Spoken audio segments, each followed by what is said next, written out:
So I finally got my new upgraded travel control valve. This is off a mid-late 90s 446. So hopefully this will give me my extra functions I need. Still need to order a priority valve for my power steering because it'll plumb in line with this. So I'm going to get going on lifting up my tractor and getting to work on accessing that travel control valve.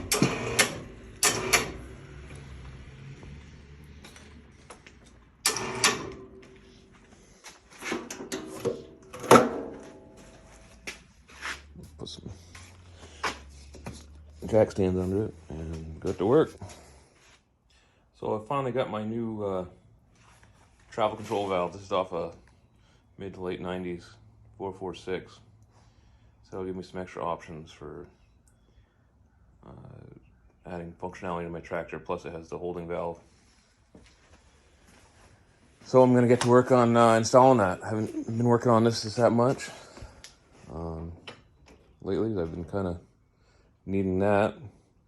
I do still need to finish up my power steering mount, but I need to order a priority valve for that.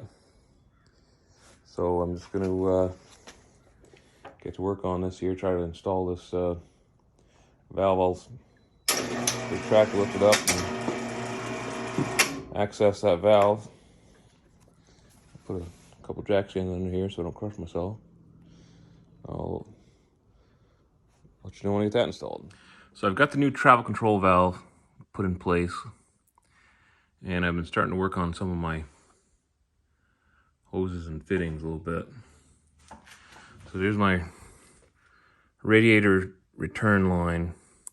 These are my drives. Let's go over to the motor. I got some soft line on them because I've changed the position of them. Eventually I'd like to switch those over to hard line, but for now I'll use the soft line on those. I realize that the clearance here is too tight, so I'm gonna have to space this down like 1/4 of an inch. So I'll just get a couple longer bolts and space that down 1/4 of an inch. And that'll let these lines get screwed on. Let's get rid of this gap here. So the pump feed comes from the sump over to here, and I realized I need an adapter, or get another one 22.5 degree bend here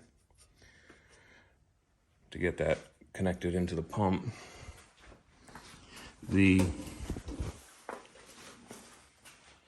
I've got the upsized. Well, the problem, so the old travel control valve has slightly smaller fittings than the new one. So I've got to adapt which one, my pump is certain size, and so I'm going to bring this up to the size that the travel control valve takes. So I've got I'd upgraded this fitting, and now I'm going to go from this into a priority valve, which will feed my steering and then also feed the pump, or the travel control valve from the pump. I've also got this lift arm here, kind of mocked up. Works out pretty well. I just got one of these pin shafts that bolt in to the frame here. So that'll mount here, but I gotta, figure out the best way to arrange this whole deal.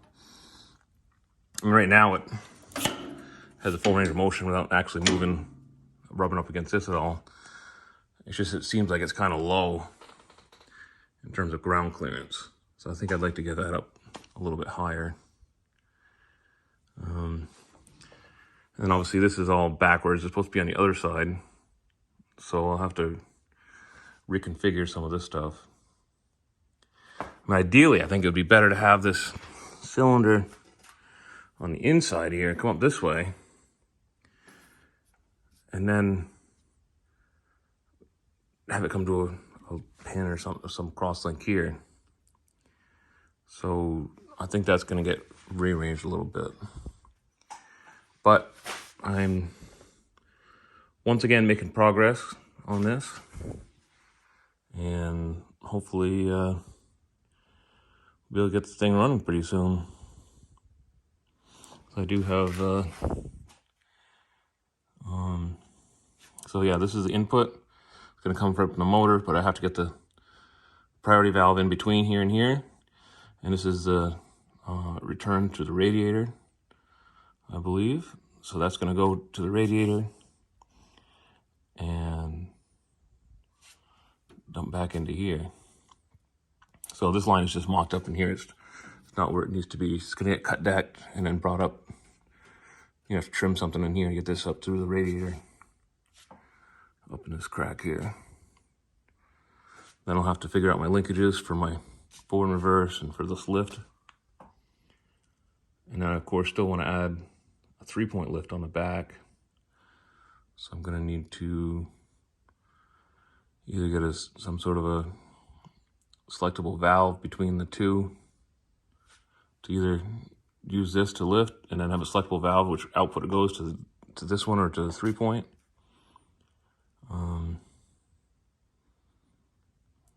Or I also wanted to have it feed a hydraulic PTO on the back too, so I need to figure out how I'm going to plumb that. So I'm getting there.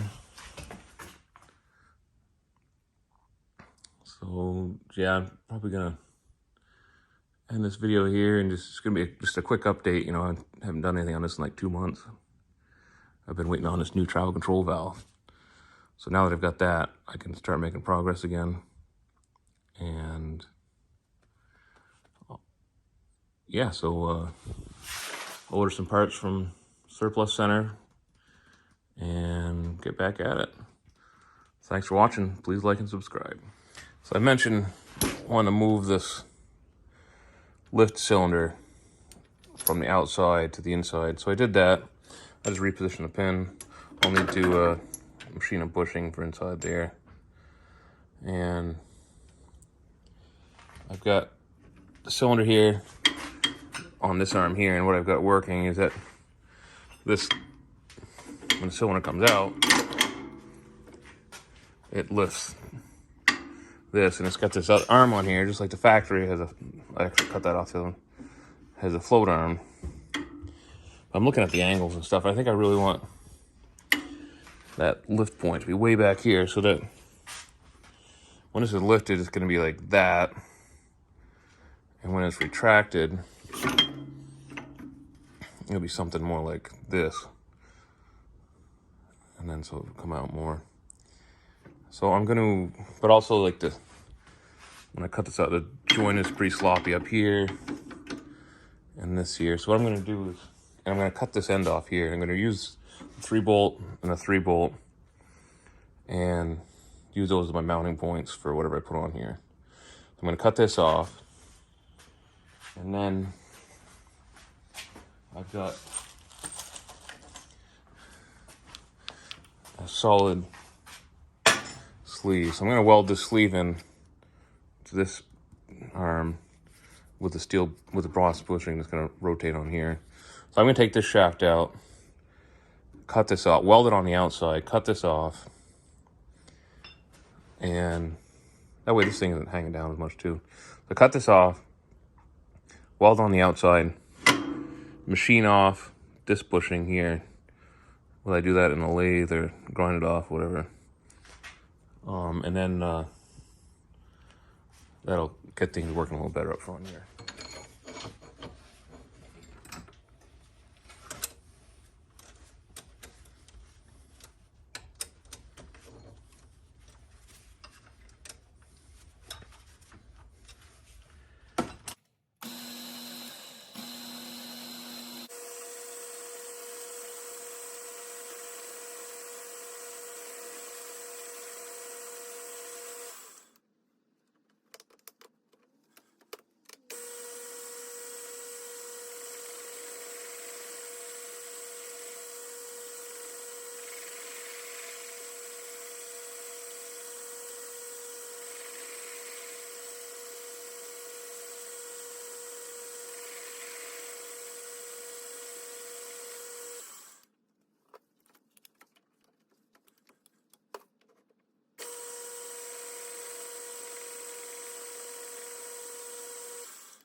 All right, I'm gonna re-weld that and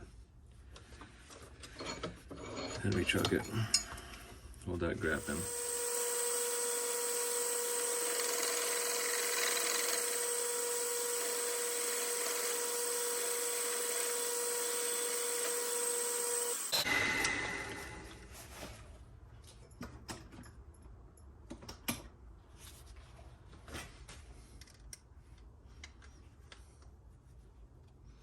It's awful hard on these cutters when you have uneven. Okay, you're going to cut off. You put them down low first for you. First, even.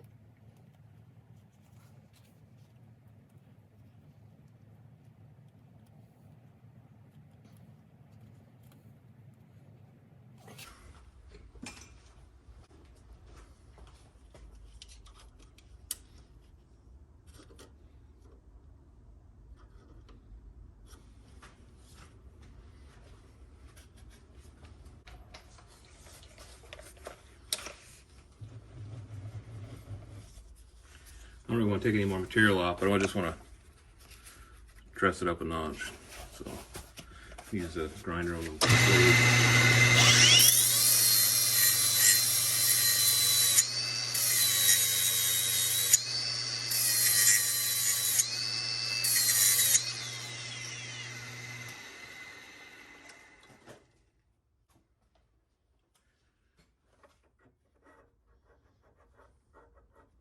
That works. I'm gonna cut off the extra bit of this bushing.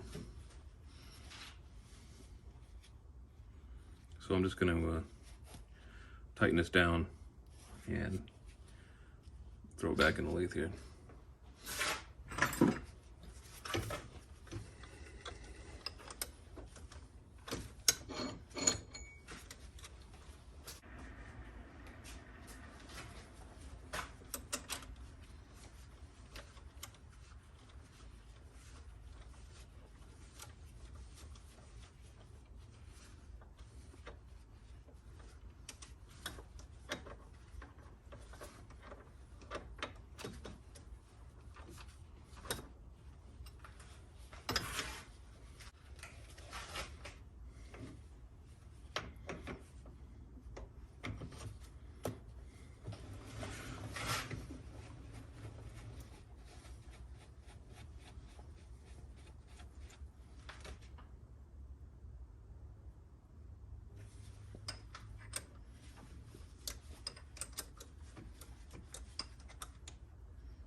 A little trick I've been using to get tooling or parts squared up quicker. I just use the back side of one of my tool holders. Works pretty well.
I can weld these together, and so I was able to cut that off there and then pound it out. So cut the weld off, pound it out.